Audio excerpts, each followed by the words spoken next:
ध्येय टीवी के daily MCQ कार्यक्रम में एक बार फिर से आप सबका स्वागत है। शुरू करते हैं आज का पहला सवाल। इंडियन ब्लैक हनी बी जो सुर्खियों में है की खोज 200 वर्षों बाद कहाँ हुई है? आपके ऑप्शंस हैं ए पूर्वी घाट, बी पश्चिमी घाट, सी सुंदरबन या फिर डी इनमें से कोई नहीं।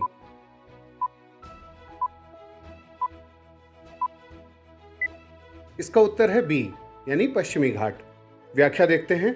हाल ही में भारत के सुप्रसिद्ध बायोडायवर्सिटी हॉटस्पॉट पश्चिमी घाट में हनी बी यानी मधुमक्खी की एक नई प्रजाति की खोज की गई है और इस क्षेत्र में यह खोज 200 वर्षों के बाद की गई है।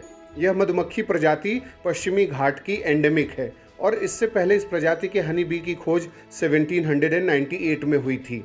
आपको बता दें कि लोगों को स्वस्थ रखने और इस संदर्भ में विभिन्न चुनौतियों का समाधान करने में मधुमक्खियों और अन्य पॉलिनेटर्स की महत्वपूर्ण भूमिका के बारे में जागरूकता पैदा करने के लिए संयुक्त राष्ट्र महासभा ने 20 मई को विश्व मधुमक्खी दिवस के रूप में घोषित किया है। और अगर भारत में भी देखें तो हाल के समय में देश के कृषि मंत्रालय द्वारा 5 राज्यों में 7 जगह हनी टेस्टिंग लैब और प्रोसेसिंग यूनिट का शुभारंभ भी किया गया है। अब अगर यहाँ देखें कि किस तरीके से प्रीलिम्स या मेंस के और सवाल बन सकते हैं, तो पहली बात यहाँ पर यह उठती है कि वेस्टर्न घाट का जो जियोग्राफिकल फीचर्स हैं, जैसे पश्चिमी घाट बायोडायवर्सिटी हॉटस्पॉट है, तो बायोडायवर्सिटी हॉटस्पॉट की क्या विशेषताएं होती हैं, उसके क्राइटेरियाज क्या होते हैं बायोडायवर्सिटी हॉटस्पॉट घोषित करने के, या जो 8 हॉटेस्ट हॉटस्पॉट हैं दुनिया में उसमें एक पश्चिमी घाट है और पश्चिमी घाट के जो अलग अलग बायोलॉजिकल और इकोलॉजिकल इम्पॉर्टेंस की चीज़ें हैं और उसके दायरे में आने वाले महत्वपूर्ण नेशनल पार्क और जो वाइल्ड लाइफ सेंचुरीज हैं उससे रिलेटेड सवाल बनाया जा सकता है। इसके साथ हमें ये भी समझना होगा कि bio indicators of environment pollution के रूप में हनी बी काम करता है। यह एनवायरनमेंट में बायो मॉनिटरिंग का काम करता है, यानी जो भी पर्यावरणीय प्रदूषण है वो हनी बी के जरिए पता चलता है। तो इस तरीके से यह एक इंडिकेटर स्पीसीज के रूप में अपनी भूमिका निभाती है। एग्रीकल्चर वाले सेक्शन में इसे हनी बी कंजर्वेशन जो एफर्ट्स हैं भारत सरकार के, उससे जोड़ करके पढ़ा जा सकता है। अब बात करते हैं दूसरे सवाल की। जनजातीय गौरव दिवस देश भर में किस दिन मनाया जाएगा?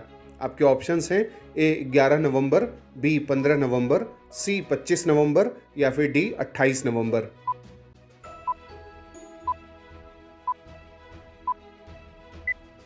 इसका उत्तर है बी। व्याख्या देखते हैं। भारत सरकार का शिक्षा मंत्रालय देश भर में स्कूलों और उच्च शिक्षण संस्थानों में भव्य तरीके से 15 नवंबर को जनजातीय गौरव दिवस मनाएगा। 15 नवंबर को देश भर के जनजातीय समुदायों के लिए भगवान के रूप में पूजनीय बिरसा मुंडा की जयंती है। पिछले साल सरकार ने वीर जनजातीय स्वतंत्रता सेनानियों की स्मृति में 15 नवंबर को जनजातीय गौरव दिवस के रूप में मनाने की घोषणा की थी। बिरसा मुंडा देश के एक प्रसिद्ध स्वतंत्रता सेनानी, समाज सुधारक और श्रद्धेय जनजातीय नायक थे, जिन्होंने ब्रिटिश औपनिवेशिक सरकार की शोषणकारी व्यवस्था के खिलाफ बहादुरी से लड़ाई लड़ी और अपने जीवन काल में ही एक महान व्यक्ति बन गए, जिन्हें अक्सर भगवान कहा जाता है। उन्होंने जनजातियों से उलगुलान यानी विद्रोह का आह्वान किया और जनजातीय आंदोलन को संगठित करने के साथ नेतृत्व प्रदान किया। उन्होंने जनजातियों को अपनी सांस्कृतिक जड़ों को समझने और एकता का पालन करने के लिए प्रोत्साहित किया। तो यहाँ पर अगर हम ये देखें कि मेन से रिलेटेड क्या सवाल बन सकता है, तो चूंकि यह वर्ष आज़ादी के अमृत महोत्सव के रूप में मनाया जा रहा है और हमारे देश में ऐसे कई गुमनाम जनजातीय व्यक्तित्व हैं या फ्रीडम फाइटर्स रहे हैं जिन्होंने अपने अथक परिश्रम से देश की आज़ादी और ब्रिटिश उपनिवेशवाद से मुक्ति दिलाने में अपनी भूमिका निभाई थी, तो उनकी भूमिकाओं से जुड़ा सवाल मॉडर्न इंडिया में पूछा जा सकता है। तो खासकर जो ट्राइबल मूवमेंट्स रहे हैं और जो ट्राइबल मूवमेंट्स की भूमिका रही है उसके बारे में यहाँ पढ़ा जा सकता है। अब बात करते हैं तीसरे सवाल की। हाल ही में किस सामाजिक धार्मिक समाज सुधारक के जीवन पर आधारित नृत्य नाटिका का 2 दिवसीय मंचन भारत के संस्कृति मंत्रालय के तत्वावधान में कर्तव्य पथ पर संपन्न हुआ है? आपके ऑप्शंस हैं ए केशव चंद्र सेन, बी ईश्वर चंद्र विद्यासागर, सी राजा राम मोहन रॉय या फिर डी ज्योतिबा फूले।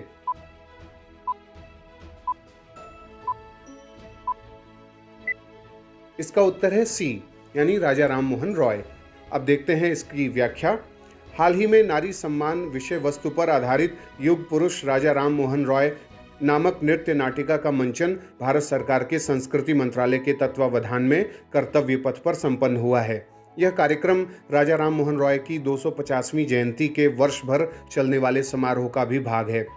आज़ादी के अमृत महोत्सव के क्रम में राजा राम मोहन रॉय की 250वीं जन्म जयंती के अवसर पर केंद्रीय संस्कृति मंत्रालय ने 22 मई 2022 को यानी राजा राम मोहन रॉय के जन्म दिवस के अवसर पर साल भर चलने वाले इस समारोह का शुभारंभ किया था। राजा राम मोहन रॉय 22 मई 1772 को राधानगर, बंगाल में पैदा हुए थे।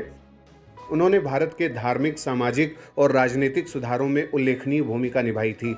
वे ब्रह्म समाज के संस्थापक थे, जैसा कि हम सभी को पता है, और उन्होंने हमेशा आधुनिक और वैज्ञानिक सोच समझ को प्रोत्साहित किया। यानी जो साइंटिफिक टेम्परामेंट है इंडियन सोसाइटी में, उसको उन्होंने इनकरेज किया और इसीलिए तो वो भारत के सबसे बड़े धार्मिक, सामाजिक सुधारक कहलाए, सबसे पहले पुनर्जागरण के अग्रदूत कहलाए।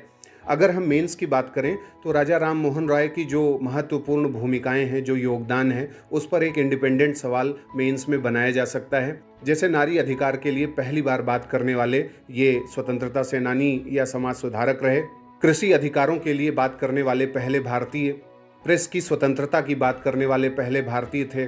जो ब्रिटिश पद हैं, उच्च पद, उनमें भारतीयों का जो उच्च पदों पर आसीन होने की मांग है, उसको उठाने वाले पहले भारतीय थे। तो इन्होंने बहुत महत्वपूर्ण भूमिका अलग अलग स्तरों पर निभाई। 1832 में राजा राम मोहन रॉय ने फ्रेंच मिनिस्टर को एक लेटर लिख करके कहा था कि पूरी दुनिया में जो भी पॉलिटिकल और कमर्शियल प्रॉब्लम्स हैं, उनको दूर करने के लिए एक कांग्रेस का गठन किया जाना चाहिए ग्लोबल लेवल पर। और उसी की परिणति हम लोग देखते हैं कि लीग ऑफ नेशंस बाद में स्थापित हुआ। तो राजा राम मोहन रॉय बहुत दूरगामी दृष्टि वाले थे और उन्होंने भारतीय समाज को तो नवजागरण और एक नई दिशा दी ही, उसके साथ साथ वो पूरे विश्व में जिस तरीके से समाज सुधार और धार्मिक सुधार की दिशा थी, उसको तय करने में भी उनकी भूमिका महत्वपूर्ण है। अब बात करते हैं चौथे सवाल की। राष्ट्रीय जैव ऊर्जा कार्यक्रम, जिसे हाल ही में अधिसूचित किया गया है, किस वित्त वर्ष तक बना रहेगा? आपके ऑप्शंस हैं ए 2021-2022 से 2023-24 तक, बी 2021-22 से 2024-25 तक, सी 2021-22 से 2025-26 तक, या फिर डी 2022-23 से 2025-26 तक।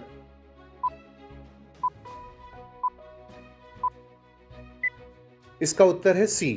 व्याख्या देखते हैं।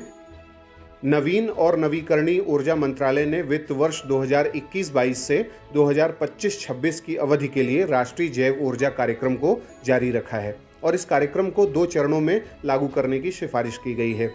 कार्यक्रम के पहले चरण को 858 करोड़ रुपए के बजट परिव्यय के साथ मंजूरी दी गई है। राष्ट्रीय जैव ऊर्जा कार्यक्रम में जो उप योजनाएं शामिल होंगी, उनमें हैं अपशिष्ट से ऊर्जा कार्यक्रम, बायोमास कार्यक्रम और बायोगैस कार्यक्रम।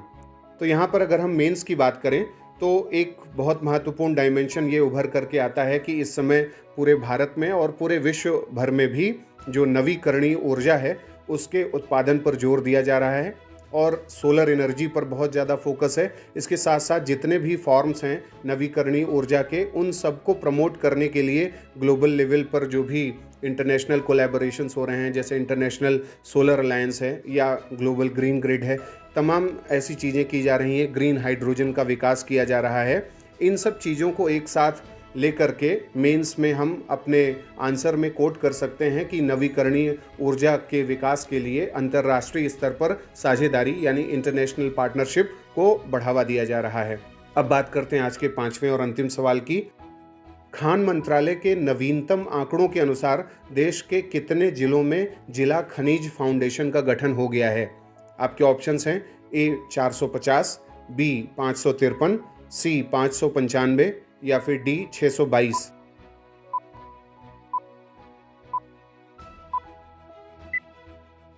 इसका उत्तर है डी। व्याख्या देखते हैं। खान मंत्रालय के नवीनतम आंकड़ों के अनुसार देश के 23 राज्यों के 622 जिलों में जिला खनिज फाउंडेशन का गठन हो गया है, यानी डीएमएफ का गठन हो गया है।